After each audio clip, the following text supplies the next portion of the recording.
Eu conto sempre, e até foi postado pela agência Sofia, né, no meu canal no YouTube, algo decisivo. A mediocridade, ela nos pega. E essas semanas agora postaram uma reflexão minha sobre a necessidade de lavar louça. Muita gente foi assistir o vídeo imaginando que era uma instrução, né, de como lavar louça melhor, etc. Embora eu seja alguém que lave louça, né, isso não significa que eu seja capaz de fazer, né, um post com orientações como lavar louça, né? É claro que existem dicas a fazê-lo. Mas quando eu lavo louça, e acho que você também, e eu o faço diariamente, porque Cláudio e eu temos uma combinação.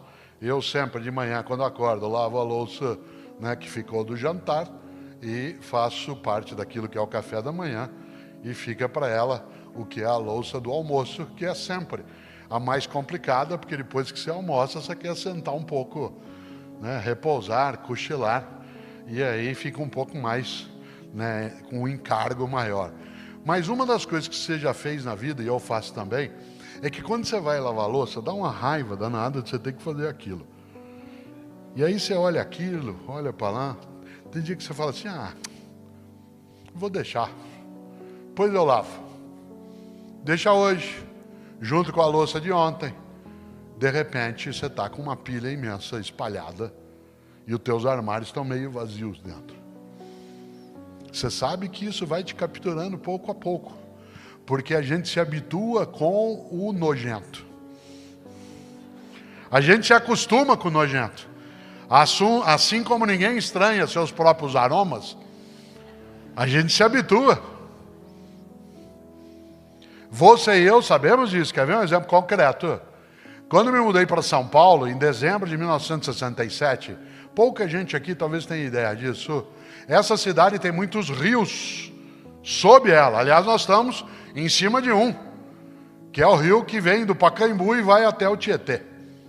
Há muitos rios, um debaixo da Avenida 23 de Maio, outro sob a Avenida do Sumaré, e os rios que são visíveis, como é o caso especialmente do Tietê, né, e do Pinheiros. Quando eu me mudei para São Paulo, esses dois rios eram navegáveis. Aliás, a gente pescava nesse rio e nadava. Não por acaso, na beira desses rios se formaram vários clubes de regatas. O Corinthians nasceu como um time de remo, razão pela qual o símbolo do time é um timão. Timão de barco, depois coincidiu com o apelido que o time se deu. E a gente nadava, clube de regata, etc. Eu ia com meu pai pescar e nadar no rio Tietê. Pois bem, nós assassinamos esses dois rios. Eles estão mortos. Eles fedem, podres. Tanto que vez ou outra a gente vê a imagem de uma capivara correndo na beira do rio, ou de uma garça, se diz, olha lá, como se a garça fosse surreal. Como se a capivara fosse surreal. E às vezes é a persistência de uma memória que a gente se habitua. Interessante, porque nós assassinamos esses dois rios. Não é impossível que eles deixem de ser assim como em outros lugares do mundo. Hoje o Tamisa, em Londres, não só é navegável, como se pode nadar nele na Uera. Isso num país que fez a Revolução Industrial no Ocidente e poluiu tudo. Claro. O pior é que a gente se habitua. Pior do que se habituar com o podre do rio é que a gente acostuma. Pior ainda, tem saudade. Você está viajando no interior de São Paulo, vindo lá do final da Castelo Branco, de Santa Cruz do Rio Pardo, de onde é uma boa parte da minha família, e é lá que termina a estrada, a rodovia Castelo Branco. Olha que interessante. Quando você vai entrando na Marginal Pinheiros, aquele fedor, a hora que você chega em São Paulo, diz, ai, graças a Deus, já estou em casa. Você está vindo pela Fernão Dias, pela Dutra, pela Ayrton Senna, você entra no Tietê, aquela coisa podre, diz, ai, que bom, já estou chegando. A gente pousa no Rio de Janeiro, no aeroporto Antônio Carlos Jobim, o Galeão. abre a porta da aeronave, quando ela não está com um finger, vem aquele fedor do mangue em volta. Diz, ai, já cheguei. Rio de Janeiro. A gente se habitua com o podre, hein? A gente se habitua com o podre na conduta, na política, na igreja, na escola, na nossa ação. A mediocridade, ela nos captura. Por isso, eu faço um esforço de não deixar de lavar a louça. Você diz assim, mas um dia só. Opa! Eu vi agora alguns bombeiros civis andando aqui por dentro e me lembrei de um conselho do Corpo de Bombeiros que eu repito sempre e que aparece em alguns dos meus livros, que diz que, atenção, nenhum incêndio começa grande.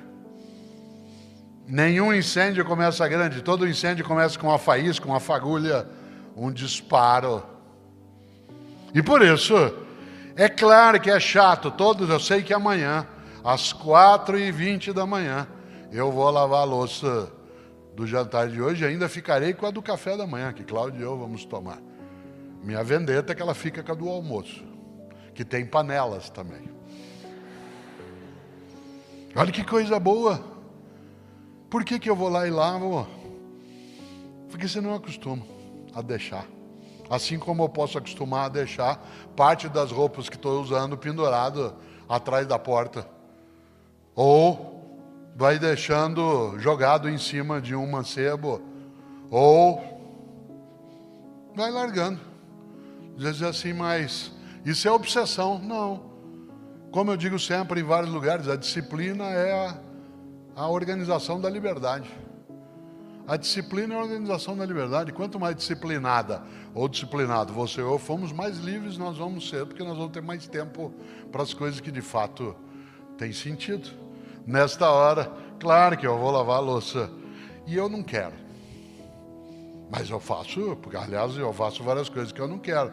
Uma das coisas que eu sempre lembro, vez ou outra me entrevistam na área empresarial, dizendo assim, o que o senhor acha da juventude atual que diz que só gosta de fazer o que gosta? Eu digo, bom, isso é um sinal de sanidade, porque só um imbecil gostaria de fazer o que não gosta. No entanto, para fazer o que gosta, muitas vezes você tem que fazer o que não gosta. Eu adoro dar aulas, mas eu não gosto de corrigir prova. Se eu pudesse, eu terceirizaria a correção de prova. É que eu não posso fazer, sabe por quê?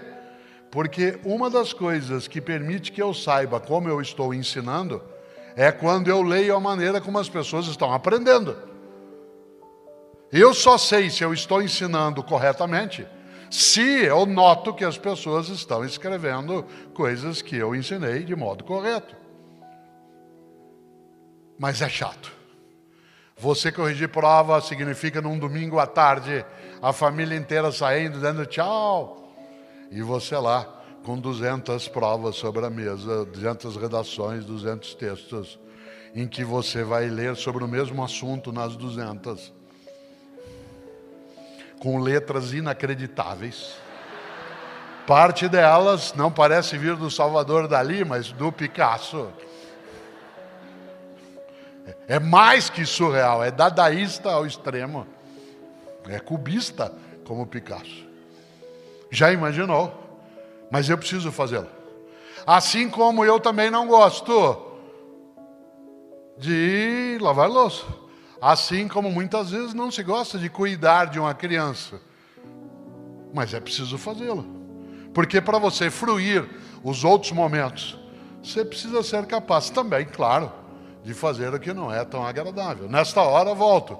Uma pessoa que tem a recusa, a mediocridade, entende essa percepção. E vai além dessa condição. E eu lembro isso exatamente porque, já pensou?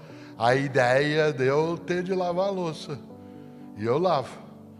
E vou reclamando nos primeiros 5 minutos. Sozinho, naquele horário. Mas na sequência eu começo a querer que aquele seja a melhor louça lavada do mundo. Não quero que eu seja o melhor lavador de louça do planeta. Mas eu quero que aquela seja a minha melhor lavada de louça. Eu quero que eu, Cortella, não seja medíocre naquilo. E aí eu vou lavando e vou guardando, colocando em ordem dentro do escorredor. E aí ao final, acho que você já fez isso várias vezes, é uma coisa quase torturante não fazer. Você, quando termina tudo, pega um pano com água, passa em todo lugar, aí pega o paninho, enxuga e põe de lado, ainda limpa a torneira um pouco e para olhar a obra feita. E sorri sozinha ou sozinho da obra bem feita. Sua dose diária de força e diversão está aqui no Diário do Motivado. Então já curte, compartilha e vem fazer parte da nossa família de motivados.